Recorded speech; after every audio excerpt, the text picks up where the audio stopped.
Cette 7e session ordinaire dite budgétaire qui s'ouvre dans un contexte de crise aiguë due à l'effondrement du prix du baril de pétrole, source essentielle de développement de notre pays, a dit le président du conseil départemental et municipal de Pointe-Noire, va exiger beaucoup de rationalisme et de rigueur de la part des conseillers.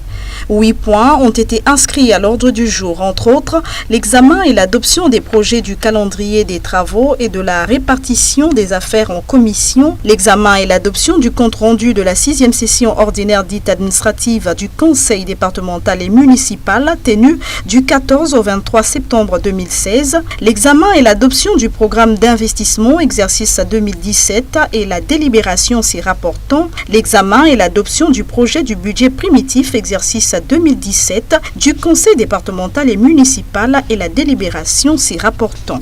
Ouvrant les travaux, le président du bureau exécutif du conseil départemental et municipal de Pointe-Noire, Roland Buiti-Viodo, n'a pas manqué d'attirer l'attention des conseillers sur la situation rude de l'année 2017, telle que l'avait mentionné le chef de l'État, non sans les rassurer que les difficultés sont faites pour être surmontées et les obstacles pour être franchis. Le bureau exécutif voudrait rassurer le conseil qu'il poursuivra le dialogue avec le gouvernement de la République sur les projets de large intérêt communautaire que sont le lancement des études sur le drainage des eaux pluviales sur les rivières communales en relation avec l'Agence française de développement, la mise en œuvre des contrats État-Averda sur la collecte et le traitement des ordures ménagères, puis la création d'un centre technique d'enfouissement des déchets, la construction des 2 principaux marchés de notre commune, à savoir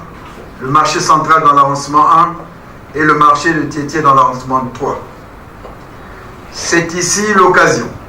d'exprimer la reconnaissance de notre conseil au gouvernement de la République pour les négociations engagées avec l'Agence française de développement dans le cadre du contrat de désengagement et de désendettement qui a abouti à la mise en place d'un financement sur le drainage des eaux pluviales et l'aménagement des berges des rivières Chinouka, Falo et Songolo. Retenons que les travaux ouverts ce vendredi 17 février 2017 dureront 10 jours.